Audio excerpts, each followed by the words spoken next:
fundador de uma das revistas mais famosas do mundo, que está enterrado em uma pequena cidade catarinense. O Vale Agrícola de hoje vai contar mais desta história que ficou escondida por 3 décadas. Na verdade, foi surpresa para mim. Eu nunca tinha visto falar desse jornalista.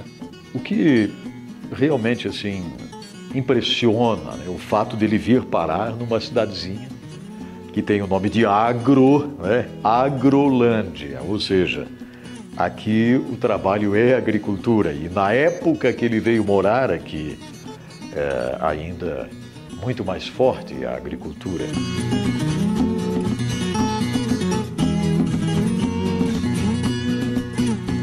Olá, seja muito bem-vindo ao Vale Agrícola, essa viagem emocionante pelo mundo do agronegócio, aos saberes e sabores, histórias da nossa gente.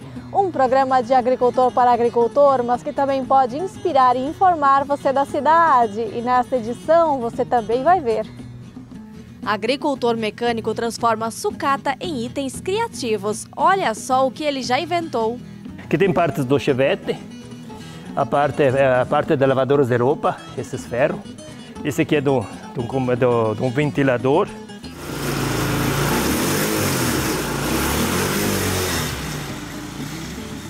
Epagre lança nova variedade de alface. Avaliamos peso, número de folhas, resistência à praga, resistência à doença, qualidade. E realmente a Gisele se deu muito bem, foi muito boa. Reportagem mostra exemplo de empreendedorismo de mãe e filho na produção de leite. Comecei com o gado holandês. Foi começando a minha paixão ali, lidar com as vaquinhas. Futuramente, o nosso propósito é confinar as vacas, aumentar os galpões. E a Oma Goede está de volta com 2 delícias que combinam muito bem juntas para o almoço em família. Pato recheado com nhoque de batata doce. Enche a mesa aqui, lá dentro. Aqui não pode faltar pato com clesa e salada de tomate com nata.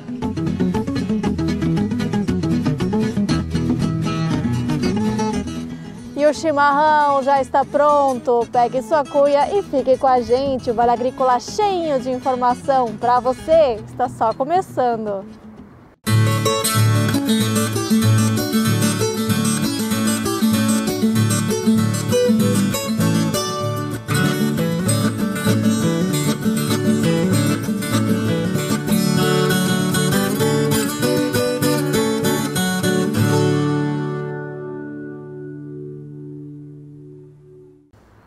A gente começa esta edição com um agricultor mecânico. O que para muita gente é lixo, não tem mais serventia, nas mãos dele se torna artigos bem interessantes. Confira na reportagem de Larissa Schaefer. Um gerador de energia feito com peças recicladas, um triciclo adaptado com partes de carro e um quadriciclo que mistura componentes de motos e automóveis. Nesta oficina do interior de Ciríaco, no Rio Grande do Sul, a criatividade ganha vida de formas inusitadas. O que para muitos pode ser considerado lixo, para o seu Salísio de 67 anos, se transforma em soluções práticas para o dia a dia. Desde criança, sempre foi assim, uma vontade de ter alguma coisa na vida, porque a gente era muito pobre. Então meu avô tinha um moinho, eu gostava muito de ir lá no moinho, só para ver a roda d'água funcionar e as máquinas funcionar.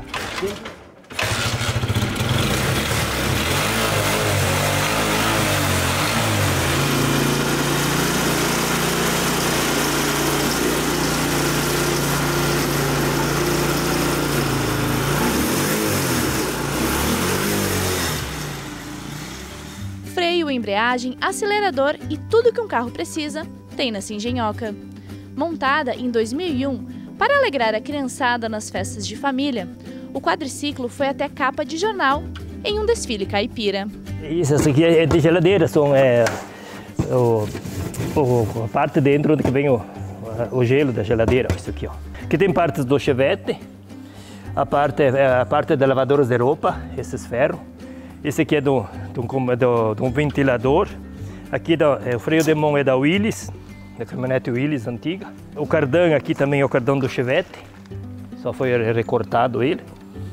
E assim o restante numa moto CG 125, as rodas das moto Garelli, a moto pequenininha. O banco da XL, aqui um tanque do motor branco, a diesel. E tinha os pisca, tinha tudo, mas já foi quebrado porque as crianças brincam, quebrou. Tinha o rádio, também funcionava um rádio, tinha antena, tinha tudo. Uma coisa diferente.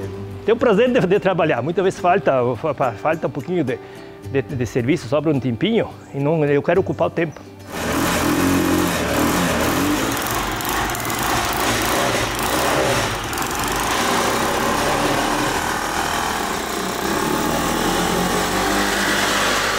Aqui tem o diferencial do gol, o eixo do gol, e dele puxa as duas rodas, é tracionada. É a moto, só foi tirada a roda traseira e é adaptado o chassi.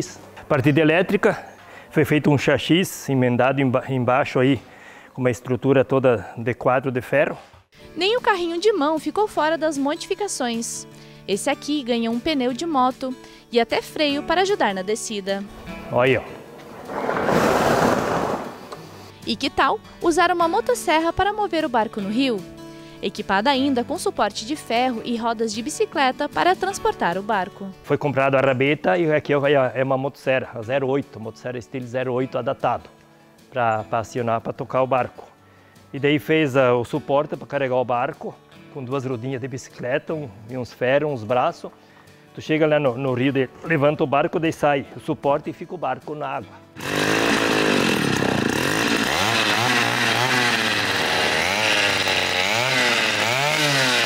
Uma vez não tinha aqueles motores de popa, se chamava para os barcos, e daí já vinha os adaptadores para adaptar as motosserras, um dos primeiros. E daí consegui esse adaptador ali e coloquei a motosserra. Comprar motor era caro, e daí já tinha essa rabeta ali, essa ventoinha para tocar na água, e a motosserra eu tinha.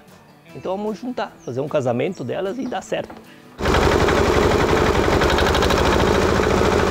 Aqui tem um gerador que era com motor a gasolina e quebrou o motor, estourou. Daí eu cortei o irabrequim, fez essa parte aqui e coloquei a polio mancal. Só usei o gerador. E para acionar ele, daí vem o motor a diesel. E depois disso aí, fez um comando, que esse comando aqui seria um comando antigo de uma elétrica lá do falecido nono, que era tocado a dínamo, que o dínamo está aqui.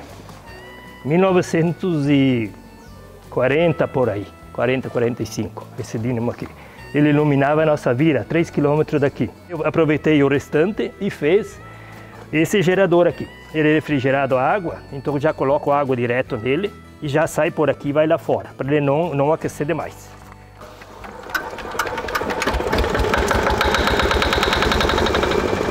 Então fica regulado no 220, aqui as chaves para comando, ó, 110. As invenções vão além da oficina. Seu Salísio também usou o freezer para plantar alface. Já para cultivar flores, ele usou tubos de gás de geladeira. E de sobra, na verdade, seria lixo. Então, com isso aí você faz. Olha aqui, ó. Tipo de uma taça. Corta, recorta. Olha. Para colocar uma flor, para plantar flores. Uma panelinha. Para usar, para carregar alguma coisa, areia, serve. Olha aqui, ó, uma panela. Dá para botar no fogão? Dá para botar no fogão.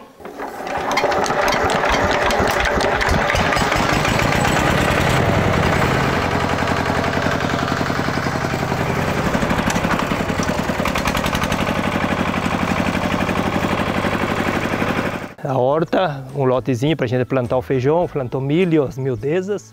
É tudo feito aqui.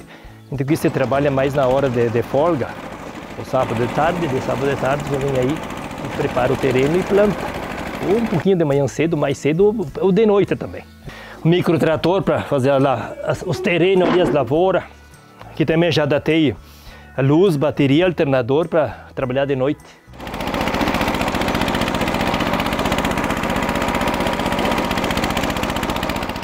Além das invenções, o seu Salísio também gosta de guardar antiguidades.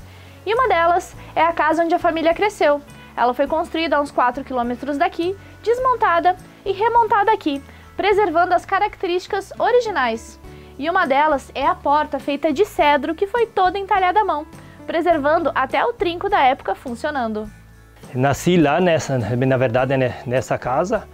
E daí vivemos 20, 30 e tantos anos lá embaixo.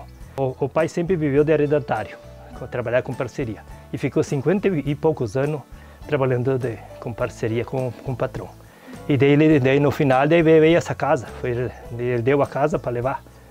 Então peguei, refez de novo, mas foi feito só metade dela. Porque ela era grande, era de 12 por 7, 8 metros. Então entra aí, vamos ver o restante que tem aqui dentro. Caixa da farinha. Num lado era farinha de milho e num lado era trigo. E um dia, quando eu e minha irmã era pequena, a mãe encontrou nós dois dentro dessa aqui, um cada lado, jogando fora a farinha. E daí, quanta chinelada não de ter levado. Isso aqui era para chamar quando a gente estava na roça. Daí a mãe em casa chamava, agora meio-dia, não tinha relógio, não tinha nada. Ó, meio-dia, vamos para casa. Aqui as cestas, as antigas cavanhas para transporte de alimentos, os antigos guardavam o pão dentro e pendurava em cima da casa. Tem sopeira, chaleira e diversas ferramentas do campo. Também uma bigorna de 1940, que era do avô, e diversas outras peças de carro e máquinas agrícolas de antigamente. O seu Salizo também carrega a memória dos tempos difíceis. Nascido em uma família grande, ele conta que teve 10 irmãos e desde cedo aprendeu a lidar com os desafios da vida no campo. Foi difícil porque eu era o mais velho, não tinha luz encanada, não tinha água, não tinha relógio, não tinha rádio, não existia nada. Então é só a boa vontade de viver, de ter alguma coisa um dia na vida. E hoje estou muito contente com o que eu tenho. O Salizo foi o primeiro que sofreu.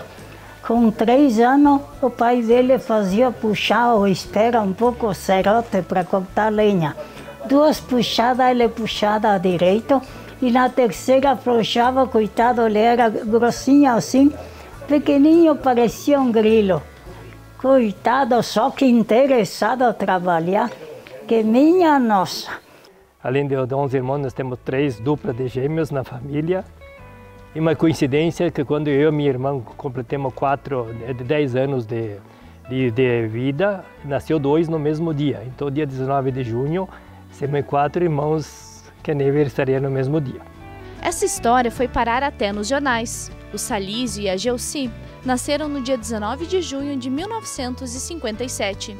E 10 anos depois, na mesma data, vieram os gêmeos Pedro e Paulo. Agora imagina! 11 filhos e 3 pares de gêmeos, casa cheia e uma vida humilde. Mas, apesar das dificuldades, a curiosidade e a vontade de aprender do seu Salizo prevaleceram. E ele não mandou estudar por causa que não tinha com que pagar. Aí também trabalhar para me ajudar a fazer comida para os outros. Daí ele sofreu por isso, falta de estudo. E daí eu fiz os meus cursos através do Instituto Universal Brasileiro. Eu fiz um curso de radiotécnica em 82, depois fiz um curso de mecânica de motos e depois fiz um curso de autoelétrica de automotiva. Tudo através do Instituto Universal Brasileiro, através da rádio, através das cartas, não tinha outra comunicação. A vida simples no campo nunca impediu o agricultor de sonhar grande. Com criatividade, ele conseguiu transformar desafios em oportunidades, levando adiante a tradição de inventar e preservar. É uma esperança que a gente tem na vida, de crescer, de ser alguma coisa, de crescer, de fazer, daí diz que a esperança é a última que morre. Então vai trabalhando, vai batalhando, até que um dia tu chega. Não pode desanimar, nunca.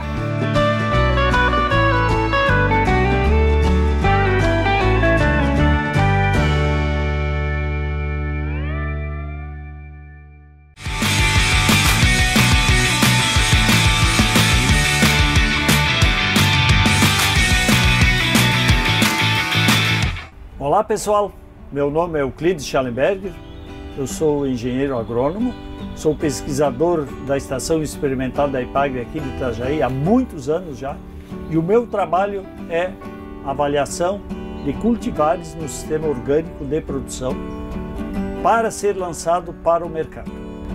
Aqui, onde estamos com a nova cultivar de alface, Gisele, é uma área de pesquisa da Estação Experimental da IPAGRE aqui de Itajaí, é um abrigo de cultivo, onde fica muito bom o cultivo das cultivares de hortaliças que nós estamos avaliando. No caso agora estamos com as alfaces aqui, então é o abrigo de cultivo da pesquisa da Estação Experimental da IPAGRE de Itajaí. Então, no caso das alfaces, nós tínhamos diversos cultivares. Desde 2003 fomos avaliando e selecionando sempre as melhores cultivares. Selecionando, pegando a semente e novo plantio, comparando com outros cultivares que estavam aqui na estação da IPAGRE, fomos avaliando, selecionando as melhores. E como a alface verde escura e roxa é muito preferida hoje pelos consumidores, então nós selecionamos essa alface roxa, muito boa, e em 2016 foi a melhor escolhida aqui dentro da Estação Experimental da IPAGRE e botamos o nome dela de Gisele. Então começamos desde 2016 a avaliar a alface Gisele com cultivares comerciais. Então selecionamos 4 cultivares comerciais que estão no mercado, né?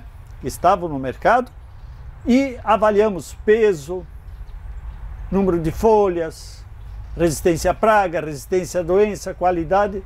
Fomos avaliando ao longo de anos, né? E realmente a Gisele se deu muito bem, foi muito boa. Então nós chegamos à conclusão que era possível fazer o registro no mapa como uma nova cultivar. Só que daí nós fomos avaliar também, que é importante isso, em produtores orgânicos. Então levamos a alface Gisele em 7 produtores orgânicos em toda a região aqui de Santa Catarina, com cultivares comerciais. E a mesma avaliação lá nos produtores. Exatamente como aqui na estação da IPAGRE, lá nos 7 produtores, a alface Gisele se deu muito bem. E assim, como os produtores orgânicos eles levam as hortaliças para o mercado, essa alface aqui era sempre a primeira que era mais vendida, porque todos os consumidores gostaram muito dessa alface, pela qualidade, pela cor e pelo sabor dela. Então todos, era a primeira que era vendida. Então primeiro a cor dela, que hoje o mercado gosta muito de alface roxa. Então ela é uma verde escura com roxa, muito boa. O tamanho dela excelente, número de folhas, todo o tamanho muito bom. E também o aspecto dela, a questão nutricional, muito boa de vitaminas, minerais, muito boa, e tem inclusive antocianina. Outra informação importante, principalmente para os produtores que vão comercializar essa alface, né, que ela é muito boa em todos os sentidos, mas ela é muito boa para ser plantada no inverno, primavera. No verão, não.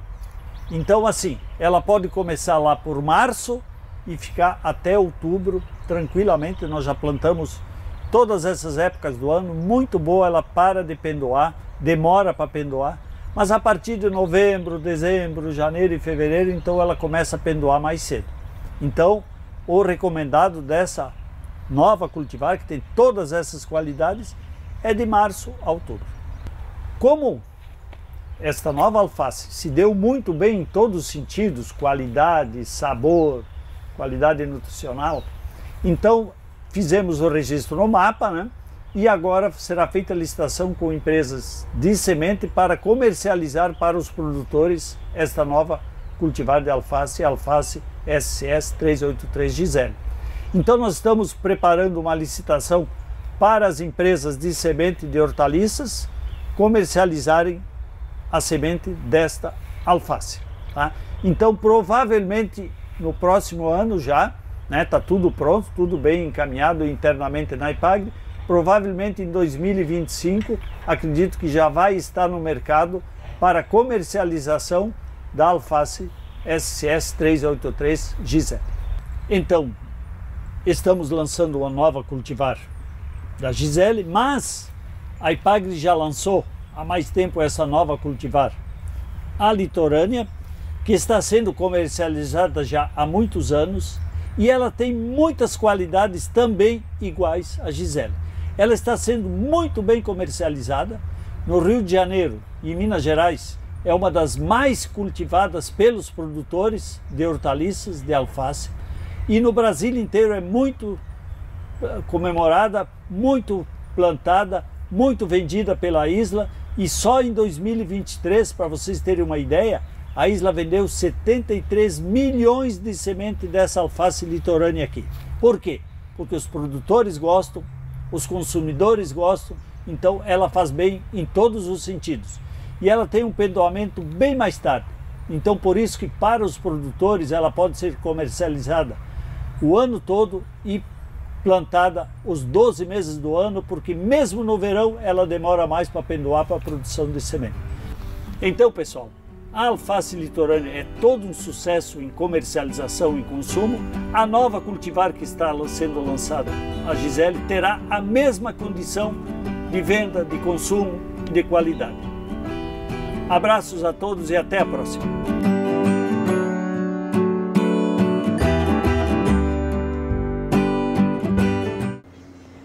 E daqui a pouquinho a gente estará de volta com um exemplo de empreendedorismo na produção de leite.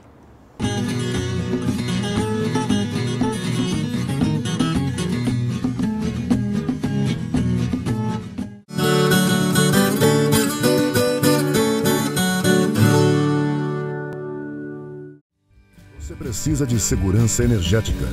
Conheça os geradores de energia Getty. Com tecnologia inteligente e desenho robusto, nossos geradores são a solução perfeita para o agronegócio, indústria, comércio e residências. Duráveis e potentes, eles garantem energia contínua quando você mais precisa. Chega de interrupções inesperadas. Escolha Getty e não deixe que a falta de energia atrapalhe seus planos. Garantindo sempre a qualidade de todos os processos, onde todos os profissionais são qualificados. Além da venda de autopeças e mecânica, agora a Bonin realiza manutenção de câmbio automático e geometrias de caminhão. Há mais de 30 anos percorrendo o caminho da qualidade e confiança. Bonin. Produtor, quer mais produtividade no plantio de soja, milho e arroz? A FECOAGRO Fertilizantes possui uma dupla imbatível para essas culturas. Na base, o Nobre Alga Mais com alga marinha Lithothanium estimula a atividade biológica do solo. Na cobertura, o Cooper N+, com dupla proteção do nitrogênio e liberação prolongada. Os fertilizantes Nobre com alga mais e Cooper N+, estão disponíveis nas cooperativas filiadas à FECOAGRO. Colhedora de forragens Bocuda Solution. Solução completa para o corte de silagem. Com exclusivos sistemas de processamentos de grãos, Cracker e Raipseed, que garante a qualidade do picado e rendimento da silagem, proporcionando excelente qualidade na alimentação do seu rebanho. Entre em contato e saiba mais. ROR, a inovação que o campo precisa.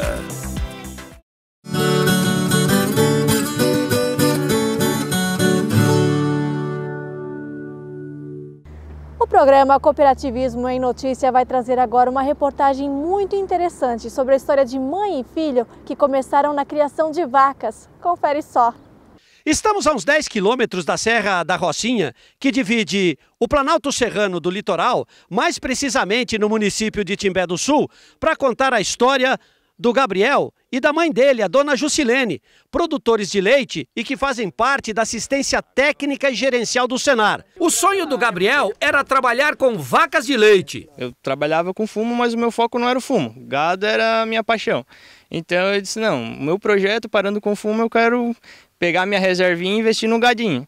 Daí comecei a trabalhar com as vacas, fui comprando umas vaquinhas aqui, outra ali, mas meio sem um norte, assim, sem uma noção certa. Nunca tinha trabalhado com atividade, tinha uma vaquinha mais pro gasto, mas porém não era para um leitinho, para um queijinho, um doce de leite, para um cafezinho. Nunca comercializar o produto, né? Mas fui aprimorando a ideia na cabeça, fui amadurecendo. Quando chegou que eu estava parando com o fumo, eu disse, não, agora é a hora, vamos trabalhar com as vaquinhas. Aos poucos, ele foi montando o plantel. Onde eu comecei com o gado holandês. Foi começando a minha paixão ali, lidar com as vaquinhas, cada vez mais. A primeira vaca ali que eu tive holandesa, mesmo mais pura da raça, foi a minha vaca que chegou nos seus 20 litros, que quando eu comecei tinha vaquinhas de 8, 10 litros por dia.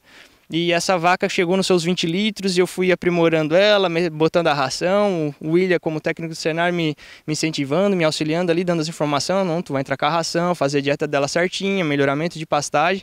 Essa vaca chegou nos seus 20 litros, foi passando até 24 litros. Na última lactação ela bateu seus 34 litros e meio na sua produção de 2 ordenhas, né, no intervalo de um dia. Foi onde eu comecei, não, o holandês é o caminho para minha propriedade. Como a propriedade é mais restrita, né, de espaço, daí então eu tenho que ter mais com menos, né? Mais produção com uma quantia menor de vacas. E lá atrás, encontrou pelo caminho o William, técnico do Senar. Eu fiz o curso de inseminação, aprendi mais questão reprodutiva do animal, todo o processo, escolher touro, a genética, buscar melhor ângulo de pé da vaca, correção de ubre, de carcaça, conformação, forma leiteira da vaca, né? Que me ajudou muito. A vaca com costela mais aberta, profundidade de costela, que aquilo ali é sinais de vacas de alta produção, né? E foi onde eu comecei a inseminar minhas vacas, a escolha dos touros também, o William do Senar me ajudou muito nessa parte. Nós começamos a escolher os touros certos para a propriedade e onde começou a dar o resultado. Planos traçados, a dona Jusilene decidiu abraçar a causa do filho e não se arrepende. Eu sabia que ele estava fazendo o que ele gosta, sempre teve o sonho, né? E para mim é uma graça de Deus e com muita alegria, né? Hoje as conquistas dele são minhas também, né? Eu gostava de vaca não tanto quanto eu gosto agora, né? Os animais fazem parte da vida da gente. Se a gente está um pouco nervoso, vai lá, abraça os bichinhos, já sai assim leve. É muito bom. Certo. E muito satisfatório ver meu filho feliz fazendo o que gosta, sabe? E como é que é a lida aqui? Melhorou muito, não? Melhorou muito, muito. Facilitou bastante, graças ao técnico do Senar, né, o William. Ajudou muito a gente. A gente começou meio no escuro, sabe? Né? Aí Deus deu essa luz, né, para nós. E hoje é só a propriedade estar alavancando cada vez mais. E é só agradecer, né? Dá para sonhar mais alto aqui? Né? Dá para sonhar mais alto, é. Futuramente, o nosso propósito é confinar as vacas, aumentar os galpões e fazer confinamento mesmo. Na propriedade de 6 hectares, onde o pasto é o alimento base, estão alojadas 26 vacas no plantel. Hoje, 12 em lactação, com 225 litros de leite dia. Percebam que o projeto ainda é embrionário.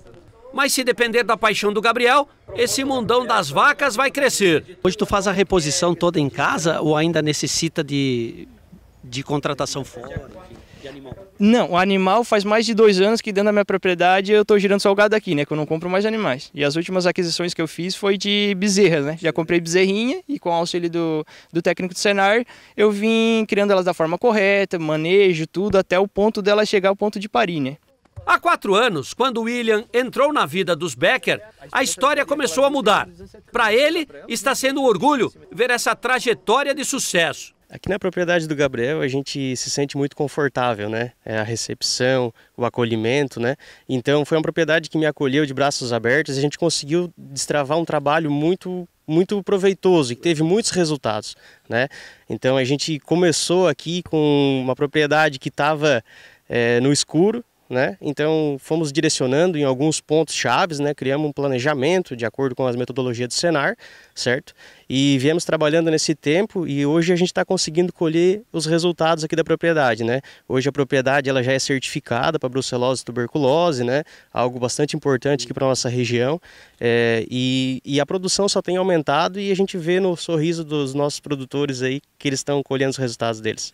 Assistência é importante, a gestão é importante, mas os cursos que ele foi buscar também são necessários, não é? Com certeza, o Gabriel ele é um cara muito autodidata, né? Então ele busca muito as informações, então volta e meia ele tá me mandando mensagem também, William, vi isso aqui, o que tu acha, o que tu não acha, vamos fazer, não vamos, né?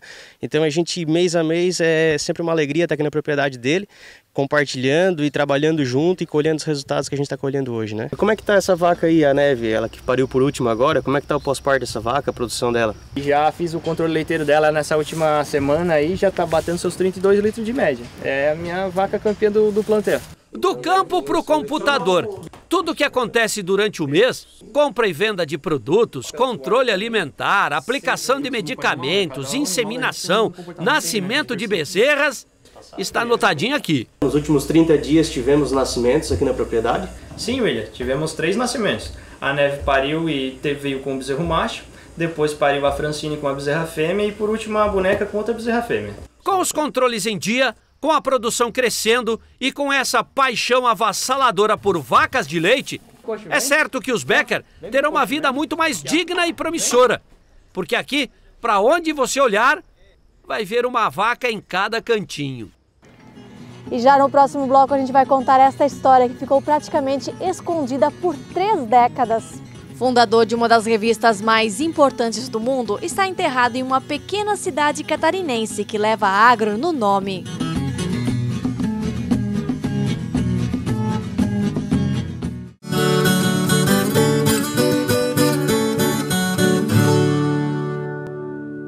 Para sua propriedade.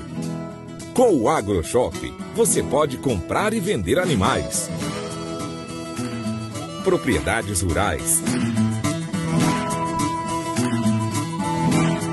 máquinas e implementos, e até veículos. E o melhor, você anuncia sem custo. AgroShop, feito para o agro. Do que é feita a cooperação? É feita de união. E do que é feita a união? Essa é feita de confiança. Confiança é este bem valoroso que, com o tempo, torna-se ainda maior, mais forte e produtivo. E a gente sabe bem disso, porque já são 50 anos que cultivamos a confiança dos associados, clientes e colaboradores como nosso maior patrimônio. Cooperativa Cravil, 50 anos. Uma história de confiança. Em 10 anos, a Domo Solar já ajudou mais de 1.400 clientes a economizarem na conta de energia em quase 70 municípios do sul do Brasil. Com sede em Blumenau e filiais em Rio do Sul e Chapecó, a Domo Solar viabiliza diversas linhas de crédito para facilitar ainda mais a transição para a energia solar. Saiba mais em www.domosolar.com.br. Domo Solar. Quem gera energia, economiza de verdade.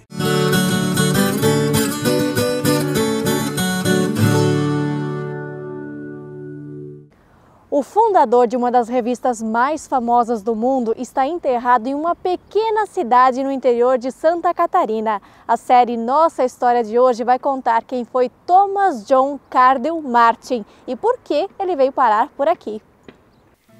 Esta é Agrolândia, cidade de cerca de 11 mil habitantes na região do Alto Vale do Itajaí, em Santa Catarina. Com forte produção industrial, mas assim como o nome, com grande parte da renda que vem do campo. Produção de tabaco, peixes e grãos. Mas foi uma situação registrada aqui no cemitério há alguns anos atrás que pegou muita gente de surpresa. Está enterrado aqui um dos jornalistas mais famosos do mundo. Na lápide, Thomas John Cardell Martin, fundador da Newsweek. Na verdade foi surpresa para mim, eu nunca tinha visto falar desse jornalista. E fica a curiosidade, gostaria muito de saber a história dele, né?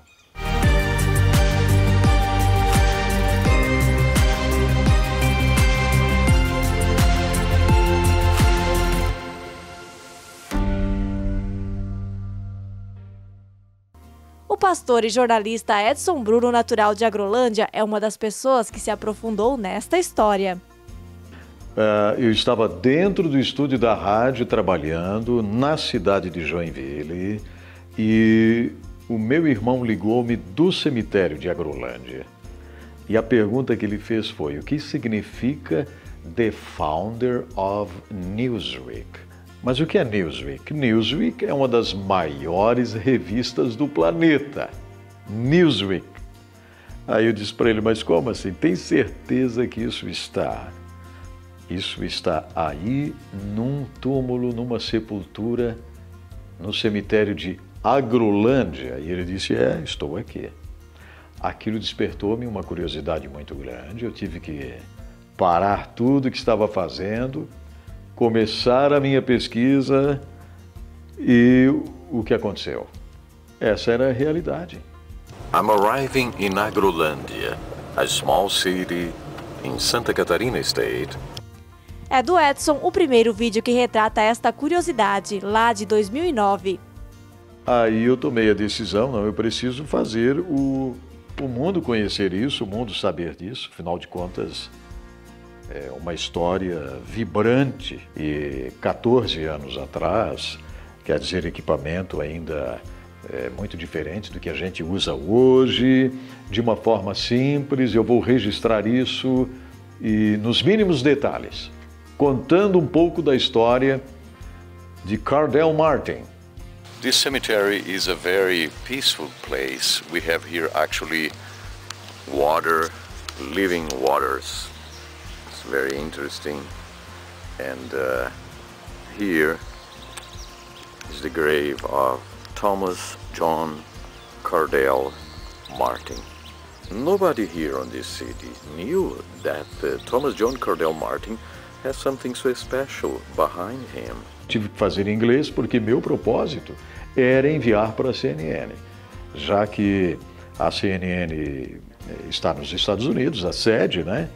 E imaginei, eles vão veicular a matéria, quem sabe algum familiar do Cardell Martin irão assistir a matéria e isso vai se tornar algo muito interessante, porque seria também uma oportunidade de a gente valorizar, porque se ele pediu para colocar na sepultura dele, The Founder of Newsweek, ele escreveu isso antes da morte, ele pediu que colocassem na sua sepultura, é porque ele tinha vontade de que as pessoas entendessem que ele tinha sido o fundador dessa incrível revista.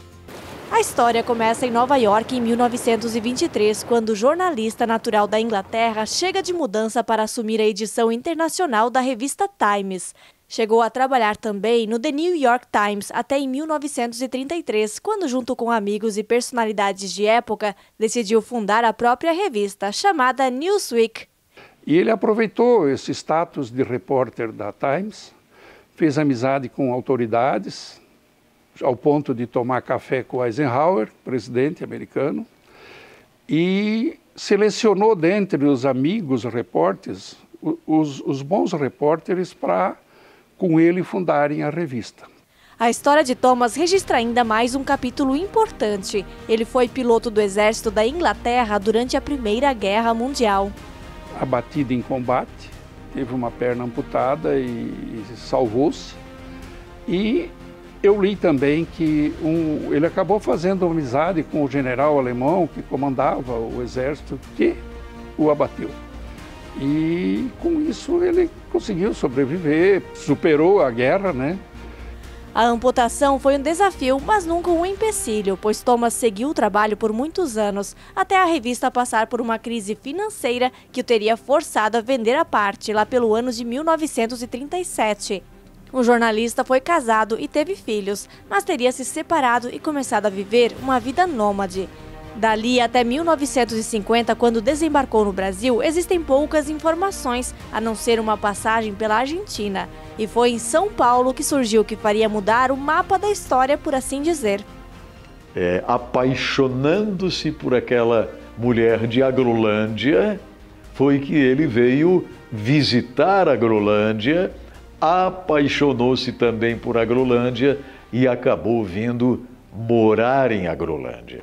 E muitos dizem que Cardell Martin veio para a América do Sul para prestar algum serviço, para agências internacionais, envolvendo questões políticas, pesquisando sobre questão de comunismo que queria se instalar na América Latina.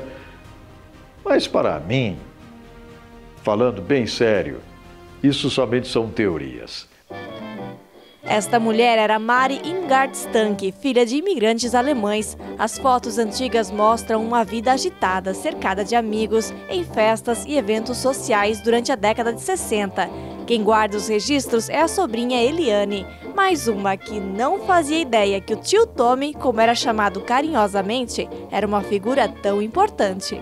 E saiu isso daí que a gente caiu a ficha, assim, mas não tinha nem notado, né?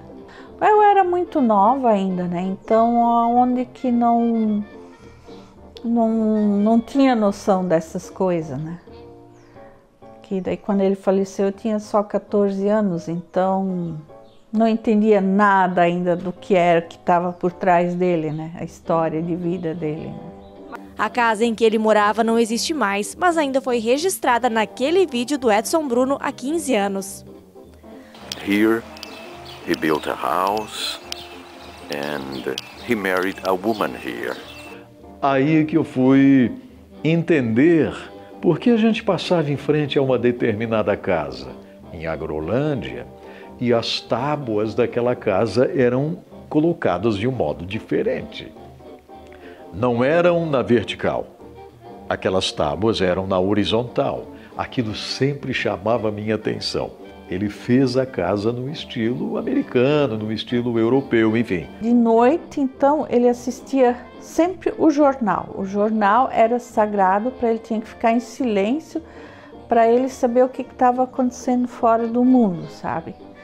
Principalmente eu lembro de política, que às vezes ele ficava bravo, né? A história conta que o casal veio morar em Agrolândia em 1971, quando Mari descobriu que estava com câncer. Acabou falecendo apenas 2 anos depois. Eliane conta que depois disso, os pais dela se mudaram para casa para ajudar a cuidar de Tommy. Só fico imaginando, ele que era bem mais velho que esta agrolandense, não imaginava que ela iria antes. Com certeza ele sempre pensou que com todos os seus desafios enfrentados e tal, que ele partiria antes. Mas ele ficou sozinho em Agrolândia, sem ela. Com a perna mecânica dele, né, sempre era difícil, né? Daí então tinha um banheiro amplo, tinha um banco e tudo para cuidar bem dele, né? A mãe cuidava bem dele. Que daí a mãe fazia tudo para ele, fazia as comidas dele, que ele gostava, vamos dizer, umas comidas mais americanas, umas coisas assim. Aí lá atrás no rio, que era um pouco longe, daí ele fez um deck para ele de tijolo maciço. Aí ele ia lá muitas vezes, daí nós tínhamos que levar a cadeira para ele lá. E ele ficava sentado horas e horas lá, porque lá o rio de Agrolândia era lindo ainda, né? Puro.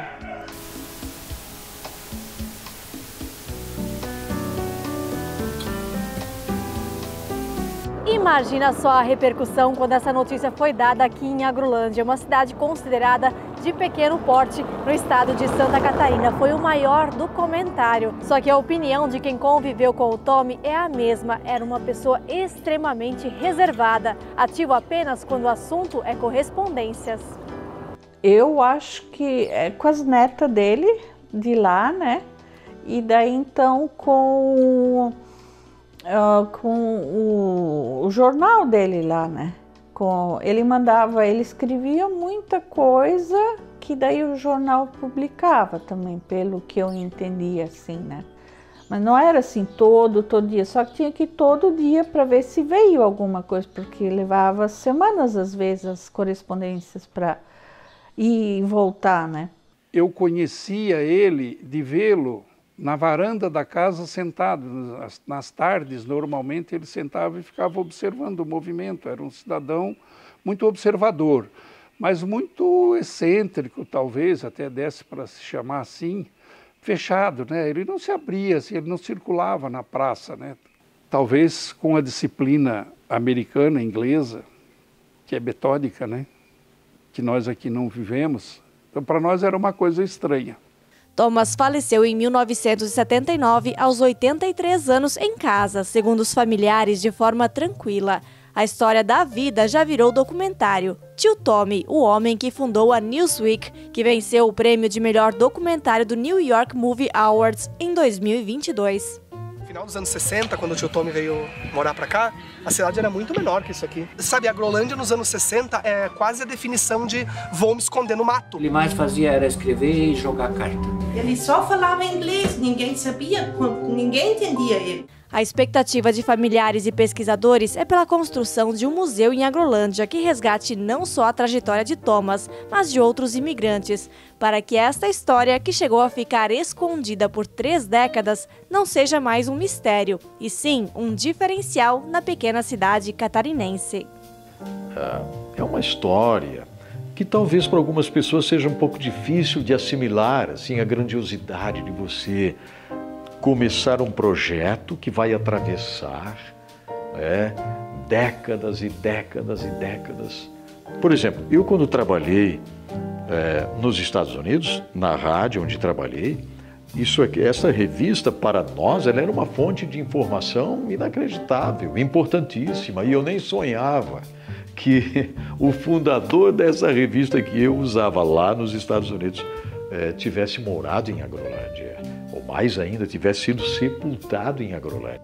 I know the importance behind this man, so I'm gonna leave this issue of Newsweek magazine right here, like a tribute for this man. Thomas John Cordell Martin. A história é muito interessante e com certeza um legado de décadas. Até hoje, essa revista é muito conhecida nos Estados Unidos e assim também no mundo inteiro. Agora a gente vai para mais um intervalo curtinho, porque na volta tem receita de Oma. Dona Inha Lori vai mostrar como se faz o pato recheado com clesa, que é um nhoque de batata doce.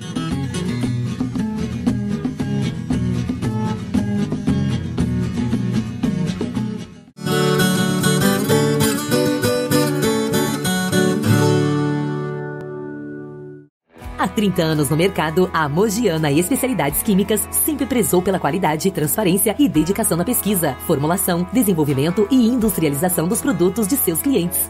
Nossa linha Agro vem para atender as empresas fabricantes de fertilizantes e adjuvantes, desenvolvendo produtos como aditivos, agentes quelantes e complexantes, aminoácidos e tantos outros, sempre acompanhando o que há de mais moderno em tecnologia sobre fertilizantes.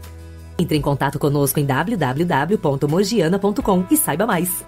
Quem é agricultor já sabe, não dá para contar apenas com a sorte. Os seguros agrícolas são as ferramentas para colocar tranquilamente a sua cabeça no travesseiro e focar no que realmente importa, o planejamento da safra. E não é apenas para as plantas ou rebanho. Casa, trator e implemento agrícola também contam com linhas específicas de contratação e com o valor bem em conta. Proteja a sua safra e seu futuro. Quer saber mais? Entre em contato com a Catena Seguros. Não deixe a sorte decidir. Escolha a segurança. Não conte apenas com a sorte. Invista na sua tranquilidade. No campo, tem coisas que o tempo não muda. Mas tem outras que estão sempre mudando e fazendo crescer a lavoura, o rebanho, a produção. E o Sicoob faz parte dessa evolução, dando apoio, transformando a vida de quem também tem raízes nesse chão. É por isso que cooperar com as mudanças no campo vai ser sempre a nossa maior tradição. Sicoob, somos feitos de valores.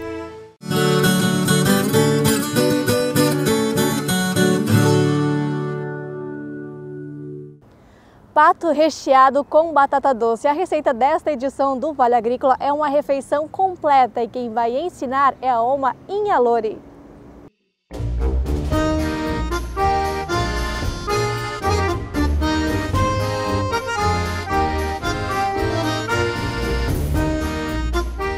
Meu nome é Inha Lorigueda, eu moro em quilômetro 10, Trunudo Central. Eu vou fazer um pato recheado, vou botar o recheio agora. Deu recheio, vai ovo, pouco trigo, pimenta, sal e cebola. E agora vamos botar dentro do pato. Coloquei moela, peito de frango e os miúdos do pato. Era só. Daí vamos rechear ele. O meu pai era da Suíça e a minha mãe morava em Indaial. Daí o meu pai, eles vieram com a família dele, os pais e irmãos e mãe, assim, do meu pai, vieram quando o pai tinha 7 anos. vieram para o Brasil. Daí eles foram morar em Dona Ema. E eles vieram de barco à vela. Levaram 3 meses para chegar aqui. A minha mãe tinha pato, mareco, e a gente aprendeu lá já. Aqui muitas costuras, mas eu passo sempre um palito que vai mais rápido. Sempre trabalhando na roça. A minha lua de mel, sabe como foi? Cortar rama de aipim. É verdade? É, tinha que plantar aipim, né? Era a época de guarda-rama, né? Eu coloco água e banho eu já tinha colocado. Daí agora vai pro forno, lá fora, durante.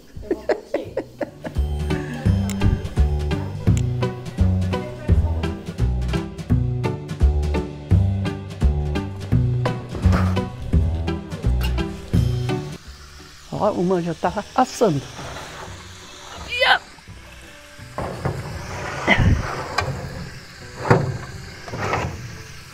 Quanto tempo de forno? Ah, isso deve ficar umas 3 horas, 3 horas e meia, até que tá bom. Agora vamos esmagar as batatas para fazer clesa. Quem não sabe, clesa é nhoque de batata doce. Só cozinhei ela.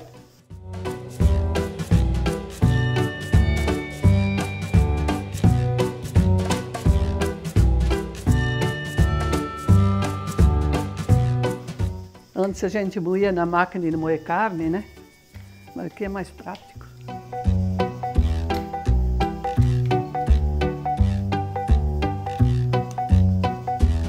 A batata está amassada. Agora eu vou colocar 2 ovos. As nossas galinhas. 2 ovos, daí eu boto uma colherinha assim de manteiga, dá de botar banha, essa banha é bem boa.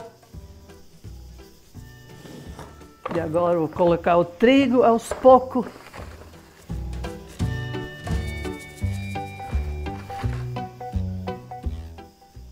Daí vai com a mão agora.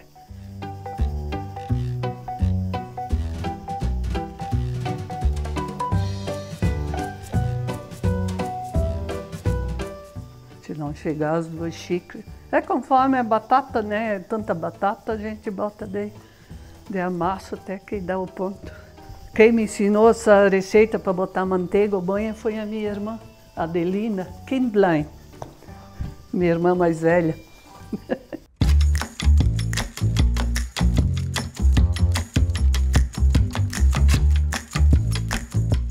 Depois, quando a gente coloca uma panela com água,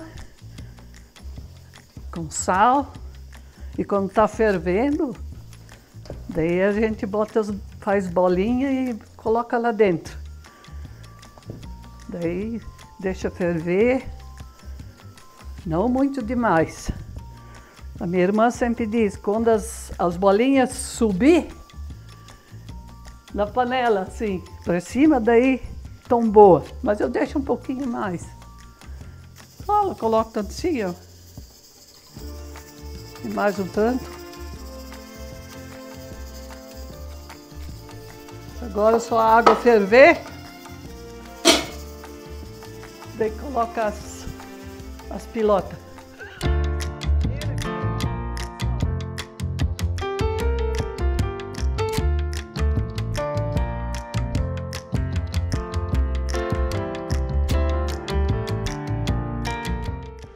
Fazer bolinha e colocar dentro. Minha irmã disse, quanto maior as bolinhas são, mais fofas fica.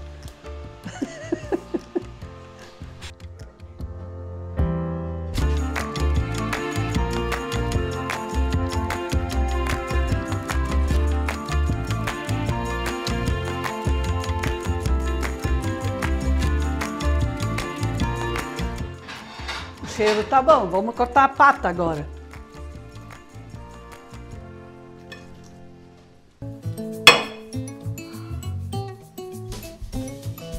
Pegar a tesoura.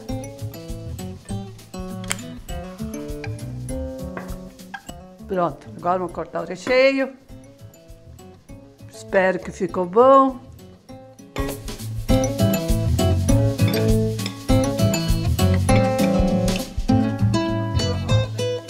Agora vamos despejar a água da Clesa.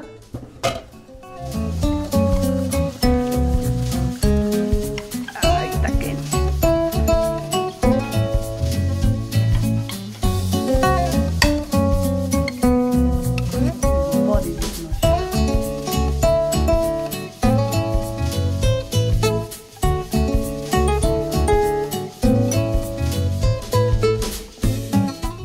Agora chegou a hora do almoço, daí se reúne os filhos, neto, bisneto, às vezes os amigos, hein?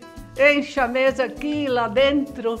Aqui não pode faltar pato com Clesa, e salada de tomate com nata, schwarzauer quando mata pato, uma cerveja vai sempre também.